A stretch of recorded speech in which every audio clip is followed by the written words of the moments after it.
Oddiy tenglamalar. Tenglama o'zi nima degan savolga javob topishdan mavzuyimizni boshlasak. Tenglama. Noma'lum son qatnashgan biror bir tenglik tenglama deyiladi. Masalan, qarang. Noma'lum son qatnashgan biror bir tenglik. Noma'lum son odatda harflar bilan belgilanadi. Biz ko'pincha x harfi bilan belgilangan tenglamalarni uchratamiz.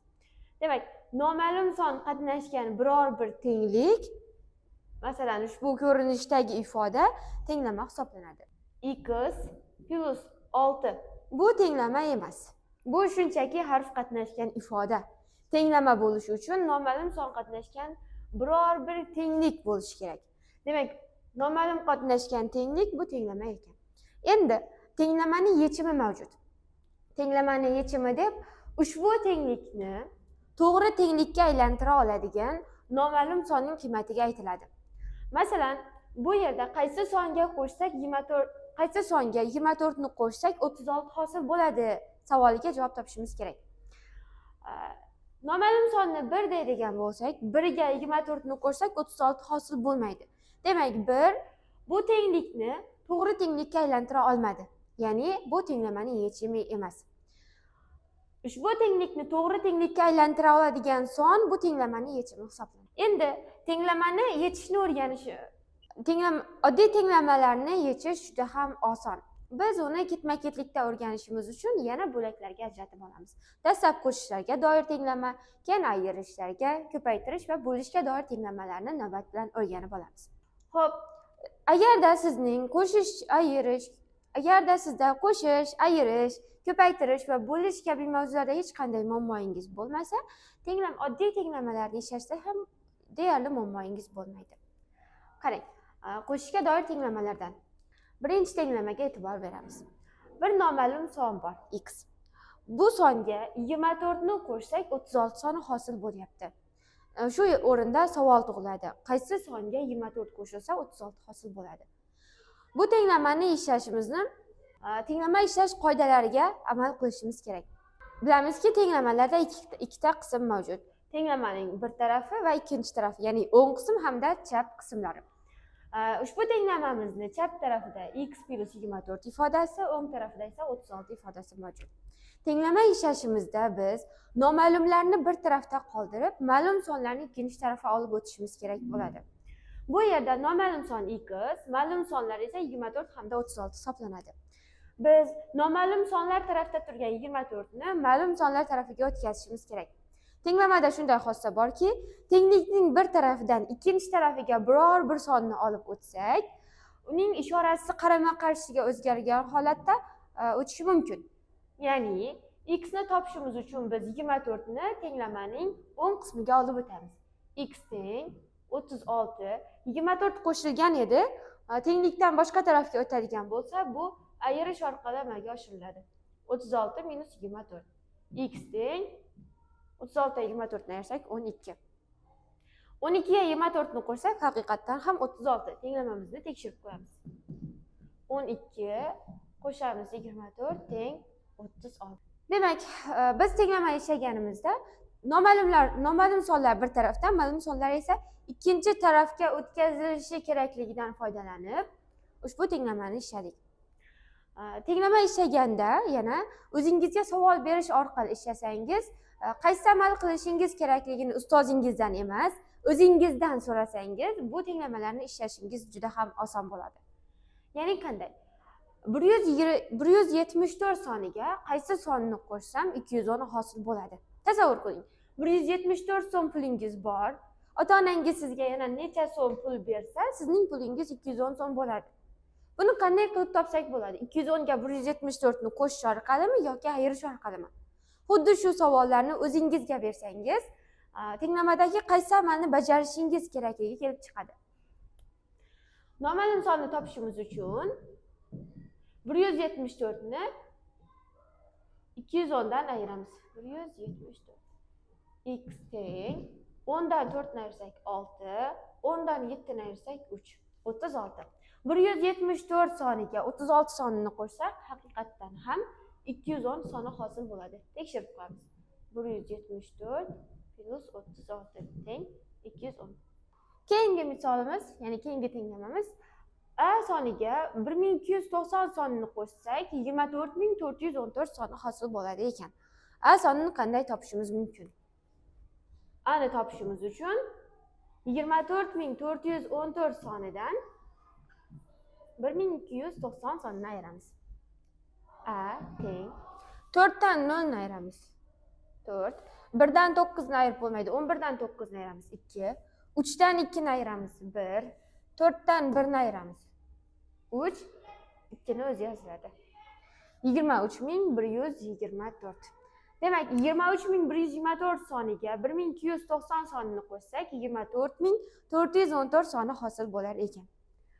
Qo'shishga doir tenglamalar odatda ayirish amali orqali ishlanadi. Noma'lum son birinchida turadi, noma'lum son birinchida yoki ikkinchida turishi ahamiyatsiz. Chunki biz qo'shish mavzusini o'tganimizda qo'shishdagi xossalar bilan tanishgan edik. Ya'ni ulardan bittasi qo'shiluvchilarning o'rni o'zgargani bilan yig'inda o'zgarmaydi. Ya'ni noma'lum son birinchi o'rinda turadimi yoki ikkinchi o'rinda turadimi ahamiyatsiz. Qo'shishga doir tenglamani xuddi shu tartibda ayirish orqali ishlaymiz. Endi ayirishga doir tenglamalar. Lekin ayirishga doir tenglamalarni faqat qo'shish orqali yoki faqat ayirish orqali ishlaymiz deb ayta olmaymiz. Ayirishda kamayuvchi hamda ayriluvchilarning o'rni o'zgargani katta ahamiyatga ega. Bir son bor, undan 18 ni ayirsak 9 hosil bo'lar ekan. U sonni qanday qilib topishimiz mumkin? Qaysi sondan 18 ayrilsa 9 hosil bo'ladi? 18 ga 9 ni qo'shish orqali topamizmi yoki ayirish orqalimi? Barakalla, o'ylaganingiz kabi bu qo'shish amali orqali ishlanadi. 18 ni tenglikni ikkinchi tarafiga olib o'tamiz. Minus 18 edi, tenglikning boshqa tarafiga o'tganligi uchun ishorasi qarama-qarshisiga o'zgarib o'tmoqda. X teng 9 ga 18 qo'shiladi 27. Endi tekshiramiz. 27 dan 18 ni ayirsak haqiqatdan ham 9 soni hosil bo'lar ekan. Keyingi misol. 100 dan biror bir sonni ayirsak 36 hosil bo'ladi ekan. Noma'lum sonni topishimiz kerak. Xo'p, 100 so'm pulingiz bor. Unda necha so'mni ishlatsangiz sizni 36 so'm pulingiz qoladi. Avval bor bo'lgan pulingizdan sizda qolgan pulni ayirib tashlasangiz siz ishlatgan summa kelib chiqadi. Demak, noma'lum sonni topishimiz uchun bu yerda 100 dan 36 ni ayiramiz. X teng 64. Tekshirib ko'ramiz. 100 dan 64 ni ayiradigan bo'lsak, haqiqatdan ham 36 soni hosil bo'lar ekan. Qarang. Agarda noma'lum son kamayuvchi bo'lsa, bu tenglamani qo'shish orqali ishladik.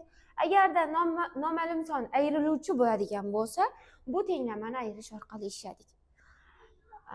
B sonidan 678 soni ayrilsa 912 soni hosil bo'lar ekan. B qanday topiladi? Qaysi sondan 678 ayrilsa 912 hosil bo'ladi savoliga javob berishimiz kerak. Buni topishimiz uchun 678 ni tenglikning ikkinchi tarafiga olib o'tamiz. 912 plus 678. B teng 2 ga 8 10 ning 0 1 yodda. 1 ga 7 ni qo'shsak 8, yoddagi bilan 9. 9 ga 6 ni qo'shsak 15. 1590. 1590 dan 678 ni ayirsak haqiqatdan ham 912 soni hosil bo'lar ekan. Demak, biz tenglamani to'g'ri ishladik deya olamiz. Endi ko'paytirishga doir tenglama. Qarang.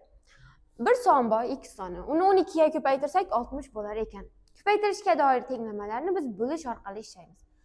X ni topishimiz uchun 60 ni 12 ga bo'lamiz. X teng 5. Tekshiramiz. 5 ni 12 ga ko'paytirsak haqiqatdan ham 60 soni hosil bo'lar ekan. 64 ni qaysi songa ko'paytirsak 512 soni hosil bo'ladi. X ni topishimiz uchun 512 ni 64 ga bo'lamiz. X teng 8. Tekshiramiz. 64 ni 8 ga ko'paytirsak haqiqatdan ham 512 soni hosil bo'ladi. Navbatdagi misol. S sonini 98 ga ko'paytirsak 20188 hosil bo'lar ekan. S sonini topishimiz uchun biz 20188 ni 98 ga bo'lishimiz kerak. Ustun shaklida bo'lib olsak. 20800 20.188 bo'lingan 98. 201 nechida 98 2 marta bor? 16, 19, 5, 1. Yo'q, bo'ldi 5. 8. 58 ni içinde yo'q. 588 ni içinde 6. 8, 58. Ayırsak ne? Demek cevap 206. 206 ni 98 ga ko'paytiradigan bo'lsak, 20.188 soni hosil bo'lar ekan. Ko'paytirishga doir tenglamalarni, demak, bo'lish orqali ishlar ekanmiz. Bo'linmaga doir tenglamalar. X sonini, x noma'lum sonini 10 ga bo'lsak, 12 hosil bo'lar ekan. Noma'lum son qanday topiladi? Tasavvur qiling, siz do'stlari 10 ta do'stingizga teng miqdorda shirinlik bo'lib Tasavvur qiling, siz 10 ta do'stingizga teng miqdorda shirinlik bo'lib berdingiz va har bir do'stingiz 12 ta shirinlik olishdi. Sizda nechta shirinlik bo'lgan? Ya'ni qaysi sonni 10 ga bo'lsak 12 hosil bo'ladi. Buni topishimiz uchun biz 12 ni 10 ga ko'paytiramiz. X teng 120. 120 sonini 10 ga bo'lsak 12 hosil bo'ladi. Ya'ni sizni 120 ta shirinligingiz bor, uni 10 ta do'stingizga bo'lib beradigan bo'lsangiz, har bir do'stingiz 12 tadan shirinlik olishadi. 120 bo'lingan 10 teng 12. 1296 sonni qaysi songa bo'lsak 16 hosil bo'ladi. Bu savolning javobini 1296 ni 16 ga ko'paytirish orqali topamiz deb o'ylasangiz, adashasiz. 1296 ni 16 ga bo'lish orqali noma'lum sonni topishimiz mumkin. 129 ni ichida 16 81 hosil bo'lar ekan. Qarang, 1296 sonini 81 soniga bo'ladigan bo'lsak, 16 hosil bo'lar ekan. Tekshirib ko'ramiz. 1296 bo'lingan 81 teng 16. Keyingi misol, D sonini 128 ga bo'ladigan bo'lsak, 204 hosil bo'lar ekan. Qaysi sonni 128 ga bo'lsak 204 hosil bo'ladi. D ni topishimiz uchun biz 128 ni 204 ga ko'paytirishimiz kerak. D teng 2 4 2 8 9 11 1 yerda 4 1 4 yetar bilan 5. 2 8 16 2 2 4 5 2 1 2 2 1 6 2 26112. Demek D soni 26112. 26112 sonini 128 ga bo'lsak 204 soni hosil bo'lar ekan. E'tibor bergan bo'lsangiz, qo'shishga doir tenglamalar va ko'paytirishga doir tenglamalar deyarli bir-biriga o'xshaydi. Qo'shishga doir tenglamalarda faqat ayirish orqali ishladik. Ko'paytirishga doir oddiy tenglamalarni esa faqat bo'lish orqali ishladik. Ayirish va bo'lishda noma'lum sonning o'rniga qarab qiladigan ishlarimiz o'zgaradi. Agarda noma'lum son birinchida turadigan bo'lsa, ya'ni bo'linuvchi bo'lsa, bu tenglamamiz ko'paytirish orqali ishlanadi. Agarda noma'lum sonimiz bo'luvchi bo'lsa, tenglamamizni bo'lish orqali ishlanadi.